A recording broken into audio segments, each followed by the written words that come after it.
Okay. Hi, everyone. Good morning and good afternoon to those on the East Coast. Welcome. Happy Women's History Month, everybody. We are so honored and excited to be here with Liza Donnelly to speak about her new book, Very Funny Ladies. Thank you so much, Liza, for taking the time to join us. No, my pleasure. I've Thank you for having me.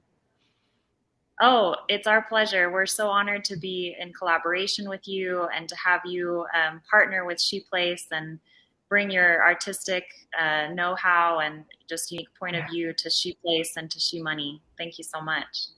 Yeah, my pleasure.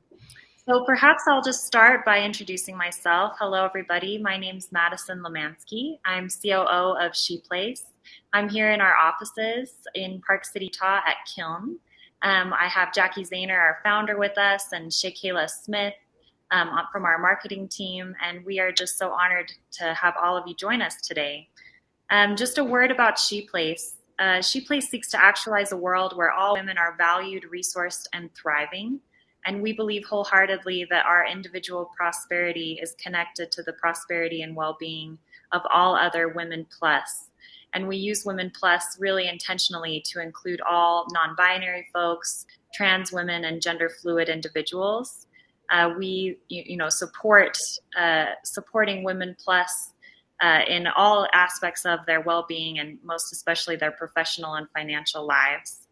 So, please feel free to use the chat throughout this call. We are here on Run the World, which is a women-owned tech platform. We are committed to using women-owned platforms wherever we can. And as you all, I'm sure, are aware, that can be difficult to do in the tech world. And so we're really supportive of this platform, and we're aware that it's a little bit different than Zoom. But just to orient you a little bit, on the right-hand side, you can make comments. You can utilize these emojis if you're excited about something. And then towards the end of our call, if you have any comments or questions, you'll have the ability to raise your virtual hand, and we can actually pull you onto the stage here. So just want to forewarn you that, you might pop up on camera, and you can choose not to do that as well, but just don't want to surprise you with that at the end. So before we begin, I just want to take a moment to acknowledge the indigenous peoples whose unceded lands we are calling in from. Here in Park City, we're calling from the Ute Tribal Nation and the Northwestern Band of Shoshone Nation lands. And Liza, you're calling in from Manhattan, which houses three tribes' ancestral lands: the Munsee Lenape lands, the Chattahoochee lands, and the Wappinger peoples. And Liza, you just educated me that in northern Manhattan, that's primarily the lands of the Lenape people. Is that right? Mm-hmm. Lenape Munsee, yeah. That's what I read. So I hope Beautiful. I'm right. Yeah. Beautiful. Thank you so much. Yes, this So is a practice. I love that. I love that we're doing that now. I think it's so important. It's great. Yeah, I agree. I mean, it's a part of our equity journey at ShePlace, and we encourage everybody to do a little bit of your own research. And Shay will post in the chat if you're curious to know what ancestral lands you're sitting on right now as you're calling in. So, Liza, I am excited to introduce you, and I have your beautiful bio, which you've had a very rich career, and so I won't read the 2 pages that I have of everything that you've accomplished over the course of your career, but just by way of introduction, I'm going to read it so I don't mess anything up here. But Liza Donnelly is a writer and award-winning cartoonist with the New Yorker magazine, where she's been drawing cartoons. I love it. The sirens in the background are very New York. Somebody was drilling a minute ago, and I thought, oh God, they're not going to drill for an hour, are they? They stopped. Go ahead. No, of course. So you've been drawing cartoons and writing about culture and politics for 40 years. You also are a contributor to CBS News and CNN, creating political cartoons as well as live drawing special cultural and political events. I know you're the cartoonist for the Oscars every year, which is kind of a fun fact. So you write and draw for the New York Times, CNN opinion pages. You also you have a column on Medium, and more recently you've been delivering multiple newsletters a week on Substack. which we will post the links to all of those resources and encourage you all to subscribe. You also delivered a very popular TED Talk, which has been translated into 38 languages and viewed over 1.5 million times. So congratulations, that's a huge accomplishment. Your cartoons and commentary have been seen on The New Yorker, Politico, CNN, Huffington Post, Salon, Daily Beast, Fusion, Narrative Magazine, Ms. Magazine, Glamour, Cosmopolitan, Southampton Review, Jerusalem Post, and the Harvard Business Review, and more. And you're also the author of 18 books, which is just incredible. I'm excited. We have several of your books here on our shelves, and I can't wait to read your newest book, Very Funny Ladies. Thank you. I also want to mention the International Peace Project you're a part of, Cartooning for Peace, helping to promote understanding through humor. And you live in New York with your husband, who's also a New Yorker cartoonist, Michael Maslin. I understand you met at the New Yorker. And you have 2 daughters, Ella and Gretchen. And that is, 15% of your bio, but I will leave it there and just want to welcome you. Thank you. Thank you, Madison. And now I'm working with you guys, which is also really exciting. So we'll talk about that. I think we're coming up on our 1-year anniversary, and I'd love to invite Jackie in to join us at the end of our conversation to speak more about our collaboration. Okay, great. So Liza, I am so excited to talk about your most recent book release, but first would love to just hear a little bit more about your backstory, and perhaps you could share a little bit about what was going on in the world around you when you were young and first discovered your love for cartoons. Yeah, thank you. I was born in Washington, D.C. during the Watergate hearings and the assassinations before that and around that, the civil rights movement, the women's movement, and Vietnam War. So there was a lot going on in my youth, and I was at the center of it, being in Washington. And I don't think I paid that much attention to it, really, although I went to a school where a lot of my friends interned on the Hill and stuff like that. It was just so ever present and always there. And I was drawing cartoons from age 6. My mother gave me a book of cartoons by a man named James Thurber, and I started tracing them, and it made her smile. And so I was hooked from that moment on that I realized I could draw something and make someone, particularly my mother, smile. And my father too, but he was off working. He was a doctor. But I was a really shy kid, painfully shy. They were worried about me. This was something that I really loved to do, and I could communicate with people by drawing and make them happy. So I kept doing it. And then as I grew older into high school, I wanted to do something with it. And I was inspired by Herbert Bloch, Herb Bloch of the Washington Post, who did a lot of wonderful political cartoons, and Gary Trudeau of Doonesbury. And I really wanted to help the world with my cartoons. I was a very idealistic young woman. And soon realized, personality-wise, it wasn't quite right for me. I was not a loud person. I'm still not. And I was not used to or felt that I could share my any loud opinions, which is sometimes what political cartoonists do. And I didn't think I had any, frankly, which I know is not true. But I turned to the New Yorker. I looked at the New Yorker, and I saw they had political cartoons. This is in high school. And I started submitting when I was in college. I went to college in Indiana for liberal arts college. And I started submitting then, and then when I got to New York, I got a job at a museum in New York and drew there as well. So I sold a couple of years after college.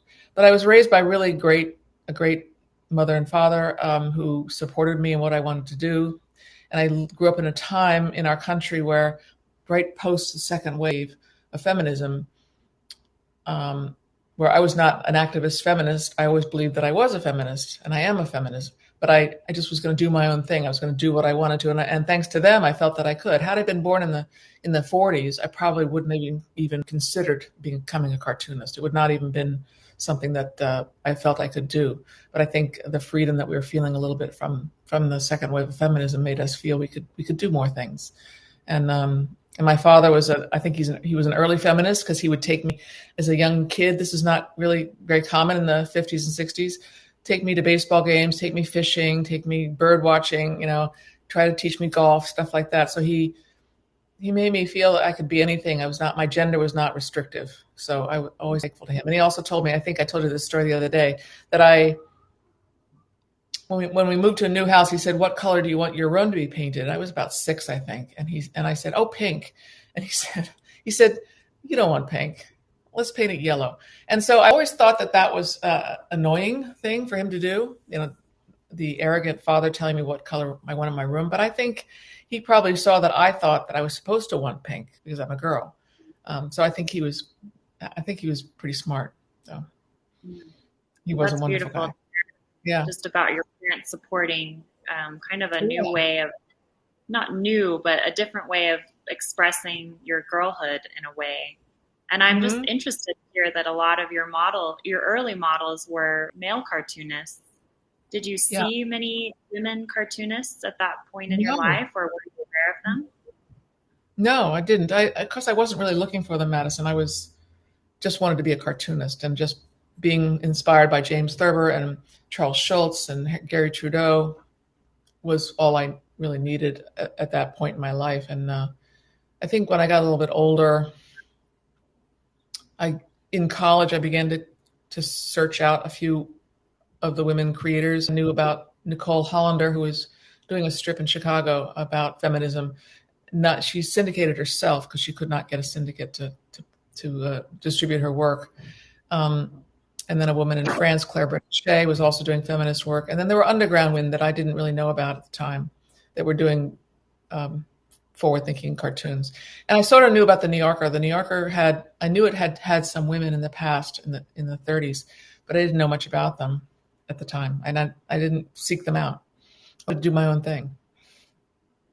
Well, and now you've done so much in-depth research about the Yeah. women of this time, and I'm excited to get to that. But I'm also just really encouraged to hear that you identified as a feminist even from a young age. And Jackie and I speak a lot about this, and I see her in the comments here that that it's still kind of a the second F word in a way that people I've noticed just even in our modern world. Even yesterday, I overheard a woman say, talking about gender equity issues, but being uncomfortable with the label of feminist. And, I'm just curious in your early career if that was problematic or if that was a source of inspiration for you.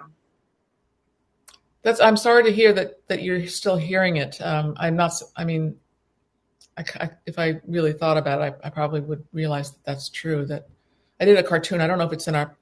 Yes, it is. It's in our PowerPoint on that issue. But back in the 70s, nobody ever asked me the question, "Are you a feminist?" It really was not something that was openly discussed, at least in my high school or college. You just assumed that you were. I went to a very liberal high school and a very liberal college. So it just was assumed that we were all for equal rights. Um, and I'm trying to think. I never ran into problems with it. I, Yeah. um, I mean, I.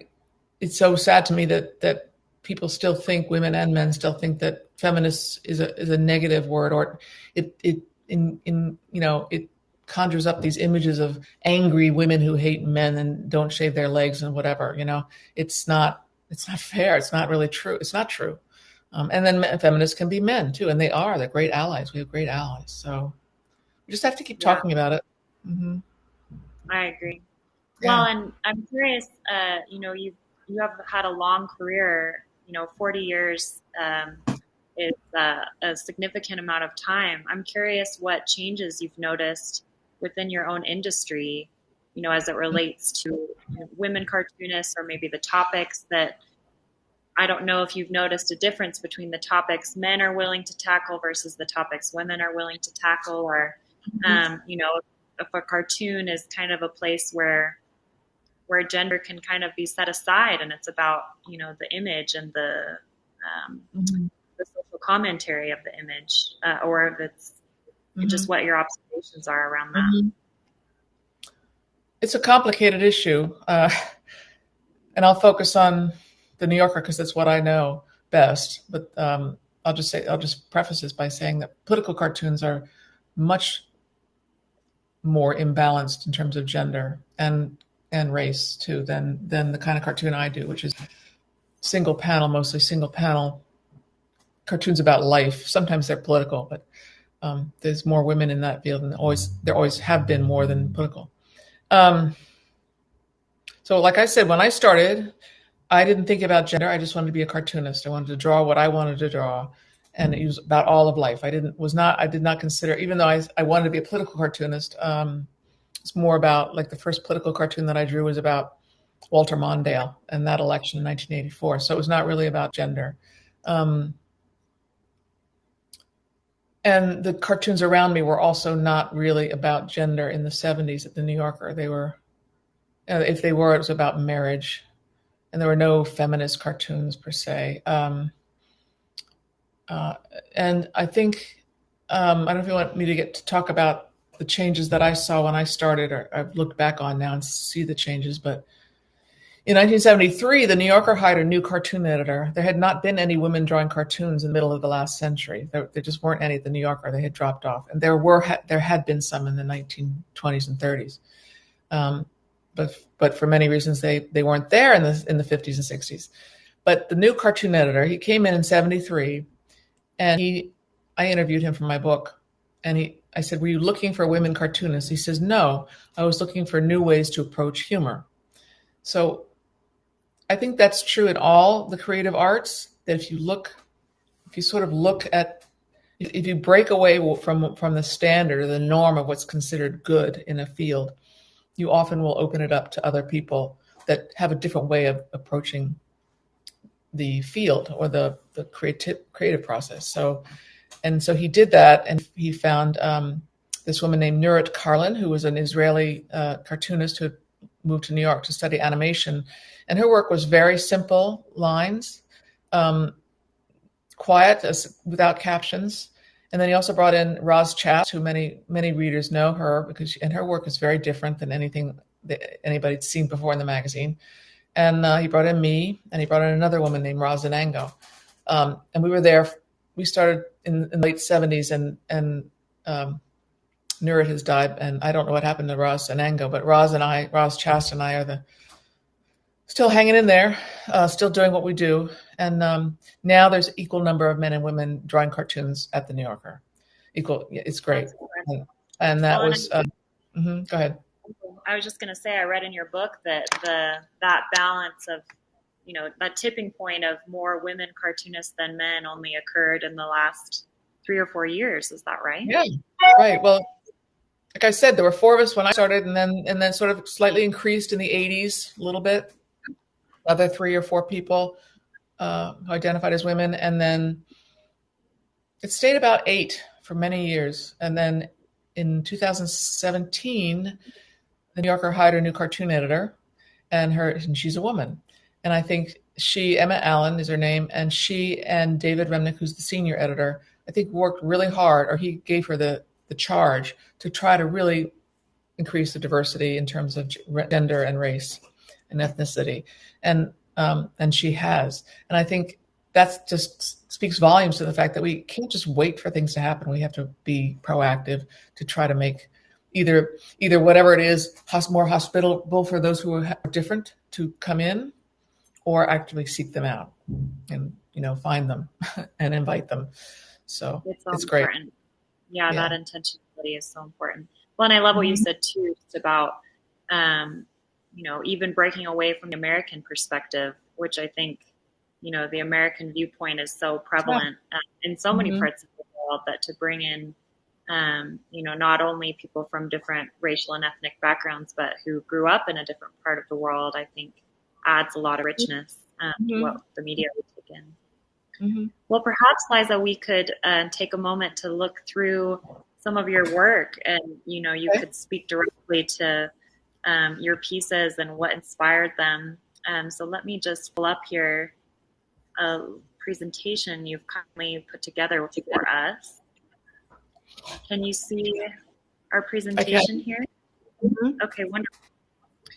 So Let me just click through. So would love to just hear what inspired these pieces, Liza. And of course, we Mhm. love your style. And if nobody follows you, or if not everyone follows you on Instagram, I'd really encourage you to do that. It's such a joy to watch you live draw Thank these you. pieces. But Thank you. yes, why don't you start with this one? So, well, I just love to show this. It's one I think it was for Women's History Month or several years back. I don't remember, but I often do this kind of thing with just groups of women, diverse women standing together. I did one this year. I don't think it's in the show in the slideshow, and I included a person um, who handicapped person. I don't know what the. I'm sorry. I should know what the right way to say that is. Do you know, Madison? Oh, A person well, in a I think just wheelchair. a person with physical disabilities, yeah. Challenges, yeah, And physical challenge. I have to comment because in reading, the opener of your book, you mentioned something about that cartoonists are wardrobe stylists, hair and makeup artists, set designers, and it's so fun to see, how that plays out, to see you showcase so many different styles Yeah, that all of these women are wearing. yeah. This is fun. Tell me about Thank this you. piece. This is from the New Yorker, and I showed this one because it's sort of the beginning of my. It represents the beginning of my decision to start drawing more my feminist voice. So, and this woman is lovingly making fun of her male friend, husband, or no, probably her date, I would guess.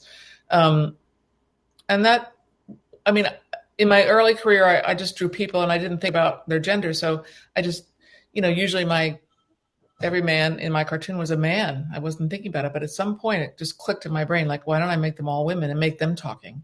Give the women some agency here, and give them the power of humor to make fun of their friend. So I think because women don't use humor enough. I love So this. I can't wait to that was borrow a, this at my next thank you. party. That was in the '90s, and parenthetically, the editor, senior editor, who's always the one who makes the final decision on the cartoons, was a woman. Tina Brown was the editor of at this time. So I wonder sometimes if she and I had more of a connection because of our perspective on life. Uh, we have a question, Liza, that's relevant, I think, to this cartoon. So I'm going to ask it now. But just how do you feel parody and satire have changed with extreme polarization? Do you think Mm. people can laugh at themselves as easily today? When we are so much more, thoughtful and careful about the language that we use. I think they can. I think we can laugh at ourselves. The problem is in learning, if you're a humorist, learning where the where the line is, personally, where you think the line is in offensive humor. Um, we all of us humorists have our own line, and I'm not going to tell another cartoonist what he or she can draw. That's their decision. But I have my own internal editor that tells me where not to go. Just because I don't want to insult anybody. I really don't. What's the point? I just wrote a piece recently. Like, there are other ways to express yourself. There's other ways to express humor, and there are other ways to prove that you have freedom of expression. You don't need to insult somebody. Yeah. That said, I do insult. Sometimes I try to insult politicians that I don't think are doing the right thing. So, so it's a nuanced, and I know what the questioner is saying about political correctness in our world now, and it's complicated. I don't really like that phrase, and I'm not implying that the questioner used it, but Yeah, and I it's about apologize. I can't because I'm in no, this deck. I can't see the person who wrote, so I can't address you no, by name. okay. It's about being considerate of others. It's really what it Sure. is. Well, and I think we need humor in a world that feels so heavy these days. My therapist always praises my husband and I when things get dark. One of us cracks a joke just to, you know. I Yeah. think humans we have to Uh-huh. be able to come up for air every now and then. So, but let's keep moving through these cartoons. Um, oh, this is so funny. This is just what we were referring to. Some kids at school called you a feminist, Mom, but I punched them out. Also from the 90s, and the little girl is uh, doesn't understand the word, obviously, and but she's defending her mom. And I don't advocate violence, but she's kind of embodying what it means to be a feminist. She's strong, she's opinionated, she knows what she believes in, and she's gonna fight for it. So That's really cute. And well, it's also yeah, fun to see just how your style has changed since the 90s. yeah. I was Uh, very simple, and then I started playing around with wash like this. Now I'm back to being very simple lines. and did you create this digitally or did you make Oh no, this watercolor? watercolor. Yeah, Wow. the internet hadn't happened yet. Yeah, sure. Hmm. iPads were on the scene. Stop looking at women's magazines and call me in the morning. I did. I don't remember when I did this, but it was a long time ago, and it was when before the internet, I believe. I drew this because now it could. I did another version of this. Stop looking at Instagram and call me in the morning. And I love Instagram. I'm not saying I enjoy social media a lot, but it can be harmful, as we've read in the media. It can be harmful to self-esteem, Oh yeah. as can Yeah, women's we have magazines. to curate our feeds to feed us Yeah, positivity, otherwise it can get yeah, crazy. right. This is really funny. I like that. Thank you. I'll let the readers read that. The viewers read that. This I did a number of years ago too, and it sort of represents the beginning of my time exploring harder topics. This was not in the New Yorker. This is also, I think I did this online, although it's not. It's in pen and ink and watercolor. But personal. This came directly from personal experience. That I didn't mention this in my introduction, but in your first question, but I spent a year in Italy with my family when I was 16, and it was quite the crash course in sexism. Yeah. Just being looked at on the street and uh, talked to and sometimes touched. So I think all of us do this to a certain degree, even still. We if it's not even conscious. We think about it unconsciously, and that's too bad. Yeah. Yeah, gosh, I relate to that so much. I also lived in Italy when I was 16 and you know, Mm. I Wow. Italian men can be bold for sure. That was my Mhm. same experience. So, but it's too bad. I don't know that um, men can relate to this. I don't think. I mean, I've definitely been guilty of catcalling a man or two in my day, so I don't want to pretend that I'm a saint sitting over here. But um, I think there's definitely as we know, a real world danger for women that Yeah. just doesn't exist to the same degree. Not that it Right. doesn't exist for male Right. bodies, but not to the Right. same degree. But yeah, this is obviously a challenging topic, and I'm sure I want to be sensitive that unfortunately 1 in 3 women have experienced sexual assault, and I'm sure this hits home for many people on this call. So thanks for being willing to address such a big topic. Thank you. And it's not funny. So No, no, it's speaking not. of not funny, this is a cartoon I did for the New Yorker after 9/11, and I was kind of like everybody else. I was um, frozen in my tracks after that attack and not sure what I wanted to do with my life. I almost was going to give up cartooning because it seemed pointless. But I drew this, and the New Yorker bought it and ran it. And this is how we were feeling. And I bring this out every so often for other things too. I repost it because unfortunately, it works for other things too. Yeah. Well, and the posture of this dad is so, kind of Oh, hits me in the heart because it's, what to say to a young child, um, and especially with all of the war that is going on in the world right now, and has been going on, even prior to Ukraine. It's really hmm. difficult.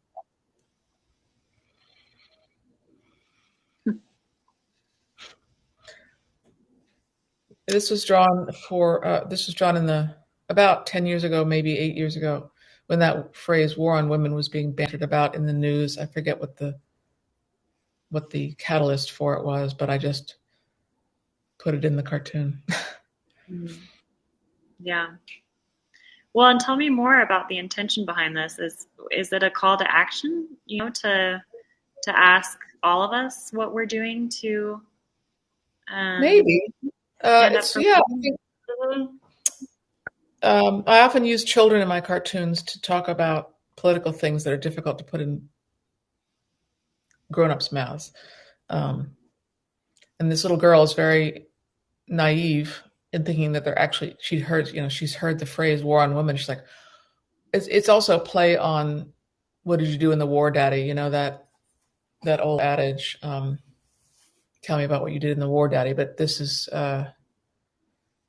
she's just asking her mother. And there's a story that goes with this. I submitted this numerous times to the New Yorker, and they didn't buy it. This is before the new editor was editor. She might have bought it. I don't know. But and so I posted it online and put it lots of different places. I wrote about it, or put it in essays that I wrote. And then about a couple of years later, I thought, well, I'll do it again, and I'll make the parent the dad, and the little girl saying, "What did you do in the war on women, Daddy?" And I sent Mm. it into the New Yorker, thinking, what's different enough? And they wanted to buy it. They bought it, and then Oh, they retracted their offer to buy it because they saw my other postings of this online. That's one thing the New Yorker will not do, is if you have a cartoon online for somebody else, they're not going to buy it. They don't want it. So they didn't buy mm. it. They didn't publish it. But having it be the man as the parent changes it a little bit. Um, Yeah, that's so interesting. I wonder yeah. what made it more appealing for them. I don't know. I should have actually talked to the editor about it. I didn't. Mm. I should have. Yeah, it'd be interesting. And Yeah, this I me drew right too. after Me Too. Yeah, right after we heard about Harvey Weinstein, which is basically the beginning of this hashtag. And I knew that it was going to be global. I just had this gut knowing that it was the beginning of a huge um, movement, and it has been. Yeah. Well, and I love hear how you've represented women from, all kinds of cultural backgrounds and age demographics, and Mhm. I think that's such an important I point have a in story. Yeah, no, I have a stating that. story with this one too, Madison. A couple years ago, before the pandemic, I was invited to travel to Beijing to talk about women's rights in cartoons, and I was invited by a nonprofit that is called China Women in Film, China Women in Film, or Women in, I forget the actual title, but they do a lot of they promote a lot of, it's a film festival, and the organizer really wanted to have a cartoonist come talk, and so they invited me to come talk to various groups around Beijing and other cities. And I had a PowerPoint, and I had to send the PowerPoint to the Chinese people to have it vetted by the censors. And I had that rape cartoon and other difficult cartoons about domestic abuse, and the only one they complained about was this one. They didn't want me to show this, so I thought that was Wow. fascinating. They didn't want that to take off, and not that my cartoon would make it take off, but it would just. But they were already aware of it. I remember talking to some of the women, and they were already, because it was in the middle of the beginning of that. I think the Harvey Weinstein thing, and they were aware. The women, it Mm. was mostly women at my talks. But Wow. art's a great way to talk to other people in other countries. You, this young man who runs this film festival, I think he sort of flies under the radar of the censors because he's just talking about art, and you can achieve a lot Yeah. through film or And maybe cartoons. touch on Yeah, more challenging topics than in writing or things like that. But right. yeah, that's It's mhm. that feels like I don't know if it's a form of denial or maybe just not wanting their brand associated with something that's so difficult and No, it was prevalent. the Chinese government. It was the Chinese government, Madison, not Oh, the film government. Oh, oh wow. festival. Hmm. Wow. Yeah. Yeah, that's too bad. Another one about oh gosh, 10 years ago. I can't decide what I want to be when I grow up, a good girl or a slut. This is just playing off of the choices that women have. It's much better than when I drew this cartoon. And then when I grew up, you had very little. When I grew up, Madison, there were the want ads were separated, men and women, and most of course, everybody knows this now. The jobs for women were teacher, nurse, secretary, Right. reception, and I think girls and women have historically been given fewer choices than men. That's changed. It's changing a lot now. Wow, that's not something I've seen in my lifetime or considered, seeing job advertisements gendered in that way. That's wild to hear. But yeah, I'm fascinated too, just by even your well, I'm just noticing this unicorn. uh, Yeah. Nose is kind of funny, and then also your Barbie dolls are kind of representing the good girl and the slut as well, just in their Mm-hmm. wardrobe. Yeah, I'm just noticing that for the first time. That's really interesting. Thank you. Mm. A little more dark, a little darker with the girls playing, and this was done more recently when there were a lot of discussions in the news and among colleges about prosecuting for rape on college campuses, and that's where that Mm. came from. Wow.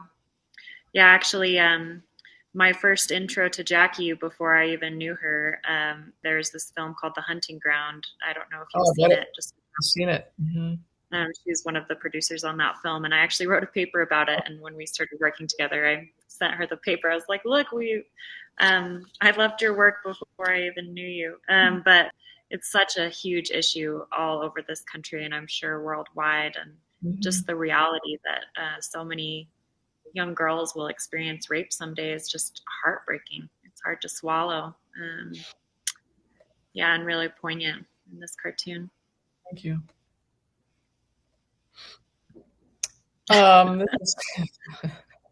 This was also tied to a news event. I remember the year. It was about 8 years ago. Marissa Mayer was hired. Correct me, Jackie, if I'm wrong. Marissa Mayer was head of Google and got hired by Yahoo and got hired by Google or something. She got hired. She's a big. She is still, I suppose, a big CEO of big companies, and she was hired laterally, and it got out in the news that she was pregnant, and I swear to God that the newspapers went ballistic. Like, can she do that? Can she run a major corporation while being pregnant at the same time? So that's what that came from. Wow. Making fun of the media. Yes, it's ridiculous. I mean, Rose on our team, who's here on the call, just had a baby a few months ago, and it's been such a joy to have her pumping in the office when we're in the middle of big business meetings. And yeah, just Mhm. women have been doing this since the beginning of time. It's not like life stops when you have a Right. baby.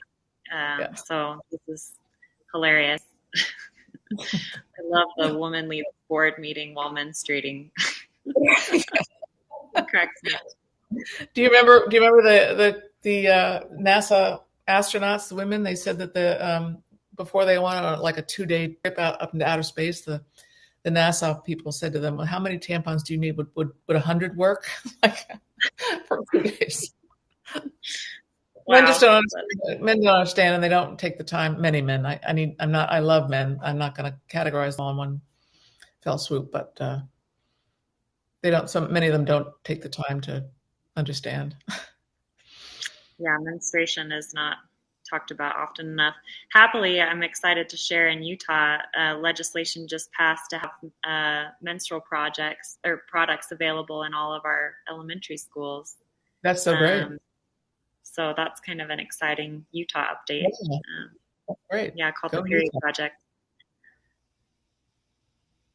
Mm. Oh, this is another harassment cartoon that I did. It was online. That's why it's shaped like that. It's for a magazine that was more narrow. What if you could hear all the voices of women resisting harassment, groping jeers, hostile advances, just in the time it took for you to read this? And the earth is showing all these words like no, stop it, don't do it, go away, leave me alone. I said, quit it. I'll call the police. Leave, um, it's happening all over, sadly. Yeah. And then, even in moments where women do have the opportunity or the strength to report it, how many rape kits are never tested, and the system, I Mm-hmm. think, fails people more often Yeah, than not. yeah, That's hard to believe too. that's true. Similar one that I did around the same time. This is probably 6 years ago. Women are diverse, and I show the diversity of women, and but what do they have in common? And the things right there are all the things that we assume we have in common, like breasts, vaginas, nurturing, sweet, soft, which is of course are not true. These are not things we have in common necessarily, but what we do have in common are being assaulted, belittled, raped, dismissed, harassed, and underpaid. Mm. This at this time in my drawing, I was, up until this time, I always thought that I couldn't draw about women in other countries or anybody in other countries because I don't live there. I don't experience that. I'm not that.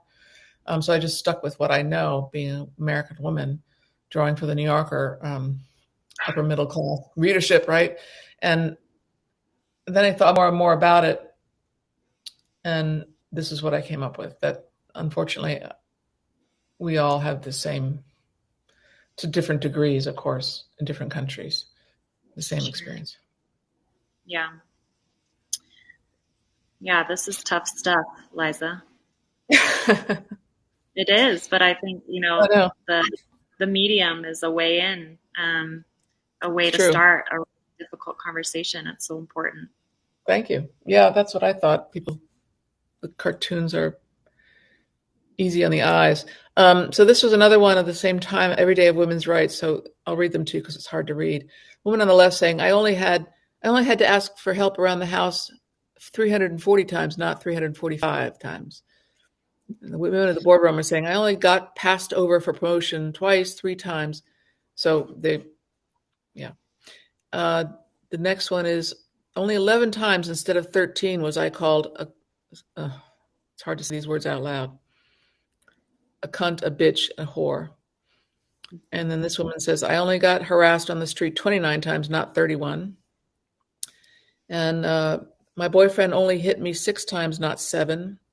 And then the woman down below says, I got in the driver's seat and drove for a few minutes. So my point obviously is that people think things are changing. This was done probably 8 years ago. And they may look like they're changing on paper. You may get statistics that are a little bit better, but they're still bad for so many women. Yeah. It, it's a matter of degree. Yeah. Yeah. Wow. This was done for Nicholas Kristof of the New York Times, and it was about unconscious bias. Mm-hmm. Illustration for his newsletter. Mm. Wow. That's frustrating to see. Yeah. Another drawing. I don't remember when I did this, but I bring it out a lot because women can relate to it. That much of the battle for us is to believe in ourselves and to imagine ourselves in the place that we want to be. It's much better than it was. I've seen it get so much better. But this woman is talking to herself, imagining, yes, I am supposed to be here. Yeah. Yeah, I just attended a conference yesterday, actually, and I think I heard the word imposter syndrome 20 Yeah. times yesterday, that it's something Oh, that really? people Yeah. struggle with all the time. And this is just one I did. I don't remember why. It was just showing that women carry the world on their Yeah, shoulders. it's beautiful. Thanks. During the pandemic, I drew this at the beginning of the pandemic. It's just an illustration of how we're all trying to share our love for each other, but keeping 6 feet apart. And this drawing got very popular on the internet, on Twitter and social media, and it was used by, and with permission, by lots of the different UNs around the world. I made prints of it and sold it to get money to raise for global giving. So this print had a lot of legs. This drawing had a lot of legs, and for good causes. I'm happy about that. Beautiful. Thank you. This is one I did for you guys recently. I do a lot of caveman drawings, cave people drawings, and she's saying, "I think if we control the money, we control everything." So this is a case where Jackie would say, "Do some drawings about historical things with women and money," and that's what I thought of. That's one of the ones I thought of. This is one of our favorites, Liza. We are just obsessed with this cartoon. This one appeared in the recent She Money article around the history of women and money, and I just love it so much. I'm conscious of the time, and so I want to go through these. I don't know if you want to jump in and talk about these a little bit. Jackie's here in the office, so I'll just invite her in, and we can't see you because we're on the slideshow. But anything you want to say? Oh, okay. Well, this has been so fun to sit off to the side with my mom, listening to this, Liza. And just for background, Liza and I met when we both were serving on a board for Barnard College, the Athena Leadership Council. And I don't know, I don't remember the exact things, like just thinking how like the cat's meow you are, Liza. And it sort of came... We kind of evolved a little bit, but sort of this idea about collaborating for newsletters, which is now, and I'm going to say this out loud so we actually do it, Liza, it's happening, collaborating on maybe your 18th book, which is 19th book, on a cartoon book around women and money. And Liza is just, exceptional. And just the idea of, how do we pull in some of these observations that are present and limiting, and also, the opposite of that, enlightening around women and money, and, in the context of so many things. And this one, I to Maddie's point, I just love it so much. It's just like everything about it. It's just the colors, the characters, how their postures, the background. It's just fantastic. Thank you. These were illustrations for you, about women. Well, these ones are, with the money cape. So, I mean, people see the background, so folks know that I have an obsession around money and the idea of financial superheroism, or we wear our money as a superpower. We use our money as a superpower, was sort of the inspo behind this piece. But Liza, would love your thoughts on it too, because you created it. No, I love, that's why I really connected with you in the beginning, because I've thought about feminism all my life, but I'd never really thought about it in terms of money and how it can be so empowering. And we're not just talking about balancing your checkbook either. We're talking about much bigger ideas. I loved listening to you talk about that because you have so much experience. And you love Wonder Woman. So this was fun to do. Mm-hmm. How money can empower. And then how money, our relationship to money is so complicated. Yeah, I think Maddie actually had the idea for this one. Yeah, right? I think probably post a therapy session. But I love this cartoon. I think money can sometimes feel overwhelming and like the enemy in a way that, if I can tackle this thing, then XYZ will fall into place. But, to realize that, we need a healthy relationship with money if we're going to do good things with it, I think is so important. That's true. Well, this one has a strong. This one needs a little bit more context. Liza, I know you know the story, but for folks who read the She Money newsletter, they will know the background of this too. That I'm obsessively collect research, and and I think about how to visually represent it, and how facts, whether it be to what you were speaking about, Madison, like the number of women that are likely to experience sexual violence, or, the poverty, gender inequalities, it relates to gender pay gap, et cetera, they're just numbers. And I feel like they're so normalized that they fail to have any meaning. And I was reading the latest statistic on the percentage of funding that goes to women entrepreneurs. in the venture capital space, and it was less than 3% of venture capital dollars go to women founders. And for women of color, I believe that was 0.2%. So I was sort of sitting in my kitchen trying to figure out how to represent this. And I was at a particularly somewhat manic period. And I got out a box of Cheerios and I started like putting them on the counter and then taking pictures of like the Cheerios. And, you know, that's what inspired this piece. And you just made it come to life in a way that, you know, again, I think without context, it was like, what? It's about the Cheerios, but it's really about the money.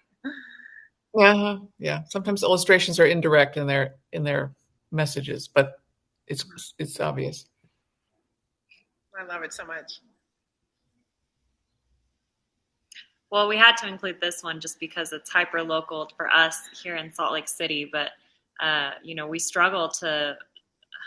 The numbers are so low, and unfortunately, if you look up the latest Wallet Hub report, Utah is rated last in the country for equity for women, and you know we can't attract people to come to our state, nor are people hiring you know diverse people in leadership in the state. So we wanted to come up with something poignant to speak about that, and you captured it so beautifully here, Liza. Thank you. Well, I'm excited to talk about your book. I'm aware we only have a few minutes left, and so I'm just going to transition. But anything else you want to say, Jackie, before we talk about Very Funny Ladies? No, just with gratitude. I mean, we're working on this book. We've already had so many cartoons related to money. And Liza, you know how much I love and adore you, and you're just so incredibly talented and fun to work with, and just so grateful. Ditto. I love the roll in and out. We've got rolly chairs here, and we kind of crawl our office all the time. So, Liza, I'm so excited to just promote and encourage everybody to order their copy, hopefully from a local bookstore, of Very Funny Ladies. And, you know, this book, you highlight women cartoonists, and I learned that the very first issue of the New Yorker magazine in 1925 actually had a cartoon from a woman. Yes. So perhaps you could tell us just a little bit about what inspired you to write this book. Well, like you heard me say, I wasn't thinking about gender much in my work until late last century. And then I was invited in 1999 to do a panel about women in cartooning for the American Association of Editorial Cartoonists. And I said, okay. And I wasn't a member, but they needed more women cartoonists, so they asked me. And I got there, and there were like 5 of us women on stage, and the room was packed. People come to see us talk. And I looked at it, and they were this room full of men, male cartoonists. And it was a visual hit over the head that I needed to look at this more seriously. I thought, what you know, I knew that was true, but I had to see it, I guess, see it to believe it. And that's when I started researching the New Yorkers. This is around 2000. And I went down to the New York City Archives, Public Library, New Yorker Archives, and spent a year researching the women and trying to find them. This is pre-internet, so it was hard to find them easily. And the first edition of the book came out in 2005, and there were women from the beginning. And as I said earlier, they sort of dwindled away in the middle of the last century, and then they came back in the 70s. It's really great to see that.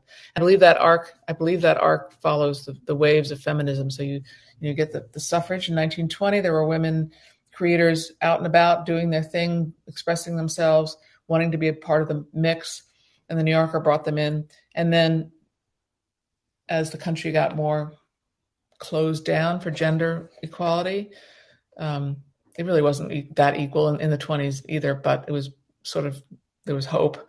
And it wasn't until after the second wave of feminism that women started coming back out and being accepted more and more. So that's what I discovered. And the second edition was published this year because there's so many more women now at the New Yorker that I had to write about it. And luckily I wrote a couple more chapters, got David Remnick to do the forward with the cartoon editor. And so it's got new material, new cartoons, and I interviewed the women over the pandemic, and it was really, really fun to talk to the new cartoonists, many of them much younger than me, and find out what they're thinking. Why are they drawing? What motivates them, and how does feminism affect their work? And it turns out it does affect their work much more than mine did when I was young. So it's interesting to make those comparisons. Well, I love your curious mind and heart and Yeah. just your interest in, you know, not just staying in your own world and head, but really reaching out and understanding what's going on for other artists in your field. And to create this, I'm sure, means the world to these cartoonists to have their work highlighted as an important piece of history. And so thank you so much for writing it. I can't wait to read it. And I know you have been doing a lot of events surrounding the book. I know you have an event in New York tomorrow at the 92Y at 7 p.m. Is that correct? Right. So if you're in New York, please come by. You can go to their website, 92y.org, and the tickets can be gotten there. And also, if you can't make it in person, but I hope people do. I think there are some people coming, but you can watch it virtually as well. So great. Well, yeah. I know we're almost out of time, so if anyone has a burning question, please feel free to put it in the chat. Before we let you go, Liza, I also just want to bring us back to your newsletter on Substack, because you're doing a lot of writing there, and we'll be posting in the chat how to follow your writing and your work via Substack. But what inspired you to just start sharing more through that medium? I'm a big adopter of new things. It gets me into trouble sometimes. I get too busy, but I think I'd heard about Substack, and I don't know what prompted me, but I just liked the form a little bit better and a way to connect with my readers and viewers. I do live drawing on Instagram, and I connect to my readers there on Instagram Live. If anybody wants to go there, I was trying to do it every day. I did it every day over the pandemic, but I'm trying to get back to that. Drawing with the camera in my hand and just talking to people as I drew. But this is another way, Substack's another way just to communicate with people and tell them about things in the world and cartooning world and feminism and just daily life too. So random thoughts, really informal. Well, and it feels so intimate. I watched a live drawing of yours recently where you drew a woman sitting at a cafe, and I think, in a world where we feel so disconnected, to make contact with someone, with a stranger, I find it so beautiful to watch. So really encourage everybody to follow you and thank you. Take in your work. It's very nice of you to say that, because that's my intent. When I draw the Oscars, and I'm going this year, unfortunately, but like when I go do things like the Oscars, I'm not only drawing the celebrities that I can, but I draw the people painting the touching up the Oscar statue or vacuuming the red carpet. So it's like a different kind of reportage. I love it. Yeah, it's a beautiful way to see people and honor them. Yeah, exactly. Thank you. Well, this has been such a pleasure, Liza. I can't believe an hour has flown by, but I want to respect your time and all of our viewers' time. So thank you, everyone, for joining. Please check out Liza's work and continue to follow what we're up to at ShePlace, where you can also see our collaboration with Liza and the upcoming book that we'll be launching at an unforeseen time, but we'll keep you all posted when that comes out. So thank you so much, Liza, for your time and just collaboration with us. That means the world. Well, thank you so much, Madison, for having me. This is fun. Thank you. It's been a pleasure. And Jackie wants to say goodbye. Bye. Bye, everyone. Thanks for joining. Liza. Thanks, everybody. Thanks. Bye.